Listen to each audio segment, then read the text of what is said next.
You don't have blinders on, right? It's not just, look at what, benchmark it against your industry, benchmark it against your competitors.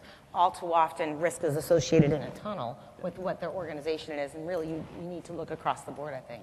So and look 5 years down the road, what are you going to be 1, 2, 3 years down the road? What type of a business? Because you can also get ahead, potentially, of trending and analysis and do risk mitigation or acceptance and avoidance if you do it strategically.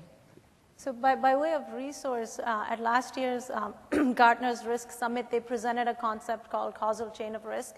It's a nice paper that helps you make the link between your specific IT assets and controls all the way up across the business to the financial side of the house. So it makes good reading, and it sort of speaks to this point. So do these statements imply that concerns that customers may have about compliance is not a major barrier to the adoption of cloud computing? I think it really depends on the industry, right? And it comes back to how powerful is the compliance and risk part of that business to that business, right? I mean, so maybe in consumer products, it might not be as important as in pharmaceuticals or financial services, where they're more concerned about risk and compliance programs, and the cloud provider must meet every one of their checklist. Where we'll see some of the other benefits of the cloud, such as higher availability, improved security, just even giving the service to an outside provider changes your risk profile and maybe mitigates some of that risk that you have internally, just because now you're spreading your eggs and putting them in multiple baskets. So let's come back to an earlier point that you raised, Eran, with regards to transparency. How do the cloud service providers increase their transparencies? What should they be doing to increase transparency, and how do they do that?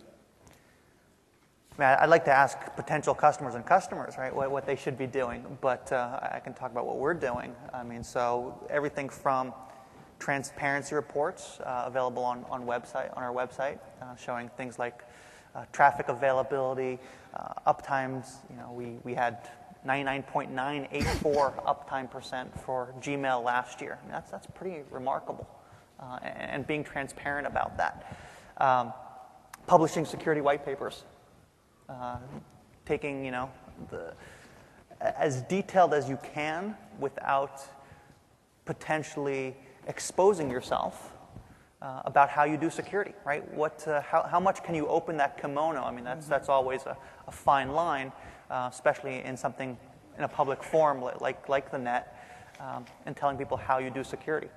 Obviously, with larger customers, under non-disclosure, et cetera, you can release a lot more information. And so I think that type of transparencies, maybe there's two type of levels.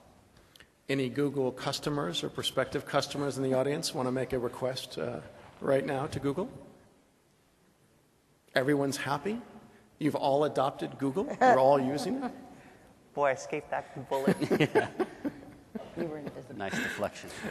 All right, so let's come back to the automation piece here. How do we better automate this? I haven't heard today at all yet. Really, no one has talked about. There was one reference to A6 there, but really, no one's talked about A6. No one's talked about cloud trust. Where are we going as far as automating the continuous monitoring so that it is thorough, it is real time? Who's doing what? Arti, is this something that you are folding into your products to be able to accept that data and present that to your customers? Yes, in fact, we have. So in our GRC product, we have all of CSA's GRC stack incorporated, and the ability to accept the data as and when it becomes available. I think part of the driver needs to be the community effort. So for lack of a better word, put pressure on both sides.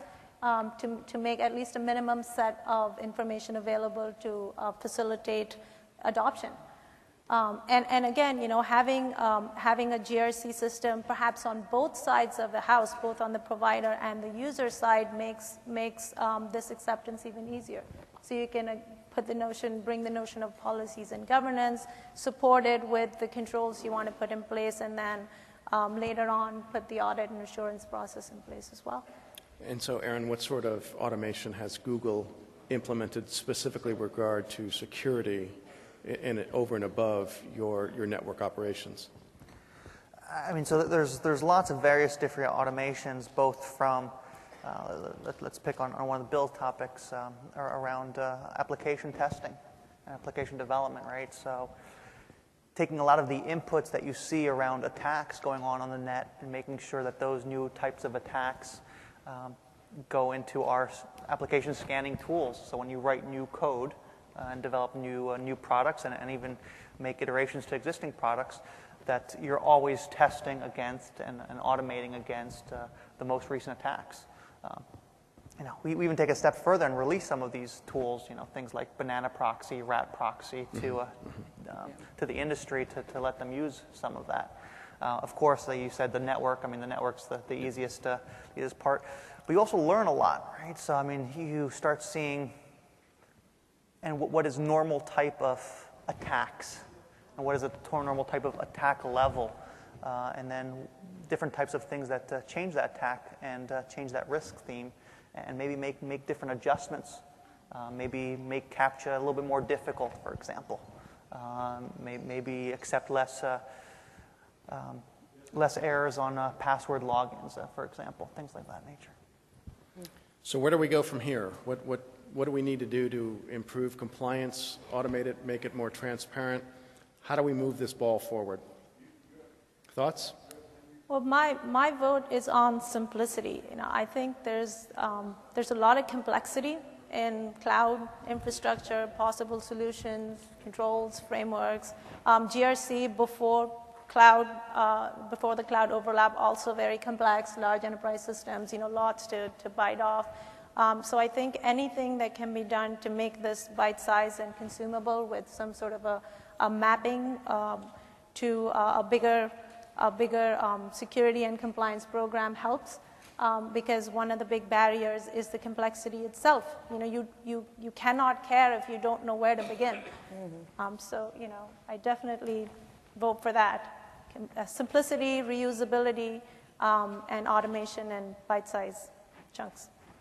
I think the collaborative effort as taken on by CSA, evolving from what it originally started to be to what it is today is just phenomenal in 24 months or 36 months, however old we are.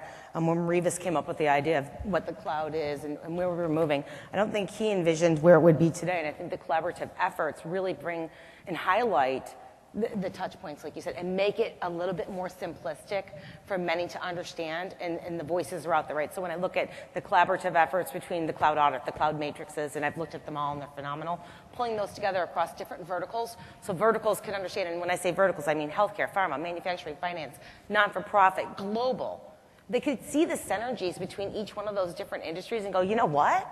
80% of what we need is the same.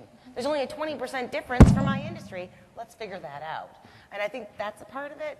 But the second piece is from, how to make this a little bit more, chewable, is we tend not to look ahead. We tend to say, whoa, okay, I'm meeting compliance.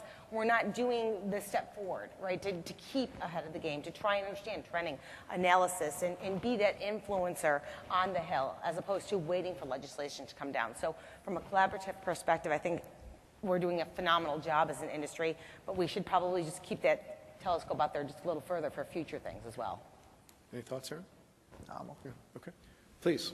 Yeah, a quick question, guys, about, I can see how this can get very slippery, but do you see either now or in the future cloud service providers providing tiered pricing based on level of security? So I imagine, information classification would come into that a lot, say, okay, here's this price point, but it's only unrestricted data, and you must say, I have certified that this is unrestricted data versus, this price for restricted data, or risk tolerance, and okay, maybe I'm not going to put my top guys, or I don't have the best infrastructure to protect this, but it's unrestricted data versus I'm going to pay more for, more. Yeah, I think we run into that already today. We have customers that say, hey, I don't want my data physically residing in the same database as some other customer, and we say, okay, sure, pay it extra XYZ, and we'll spin you off in your own deal, and away we go. I think that ends up kind of being counterproductive a little bit to some of the financial benefits that we get from going with a SaaS provider.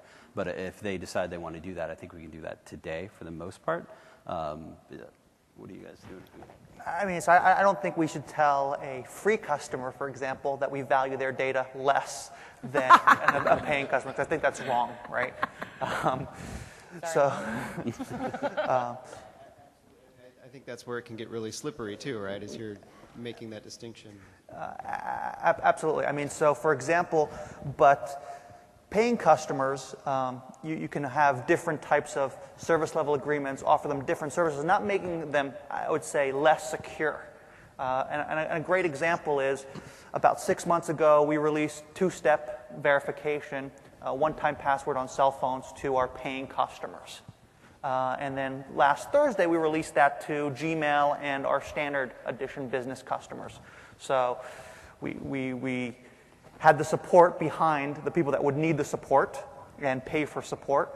And then after we figured it out and scaled it to millions of users, now we can scale it to hundreds of millions of users without having that support option. So I think you could see that type of bucketing. But I would discourage any cloud provider that says, well, I value your data more because you pay me, and I don't value your data as much because you're free.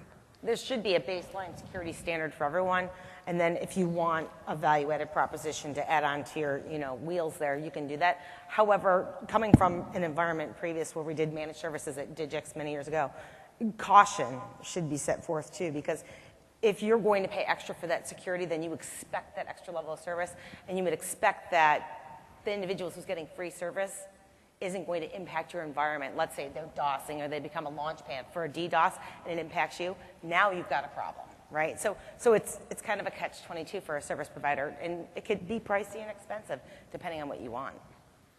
So, go ahead. No, I was just going to say thanks. Okay. So actually, I think your question is very good, and I would say that, really who you might direct that to and ask for input from is Vivek Kundra, because obviously they're looking at moving many, and have already moved several departments and agencies on the civil side, unclassified data to commercial providers such as Google. But the Department of Defense, and specifically the Defense Information Systems Agency, also operates a community cloud called the RACE environment, which is for classified information up to the secret level. And it would be very interesting to know from the U.S. government, okay, you've got effectively pricing data for unclassified data from a commercial provider. What does your pricing model look like that DISA is able to provide for classified data, and therefore obviously a higher level of security? And if the federal government were to make that information available, that might help cloud providers better define what their service level offerings are and how to price that, to your point. Because I think if we're going to move regulated data into the cloud, whether it's HIPAA data or other types of regulated data, then I think that that's necessary to do. So I think it's a good question. I actually wish that Kundra were still here and ask him if he would have the White House CIO make that data available to the public. I think, though, Tim, it's also important to differentiate between a base level in security and specific security offerings, right? So, for example, Google came out with Google Apps for Government, right, which keeps some specific data in the United States because that's what the U.S. government wanted. And that doesn't mean it's more expensive, more secure, less secure. It's just that's the product offering. But am I buying a Chevy or am I buying a Cadillac, so to speak, when it comes to security? So, good question. Any final questions from the audience? Seeing none, please thank the panelists. And thank you for sticking around today. Jim, I'll turn it back over to you.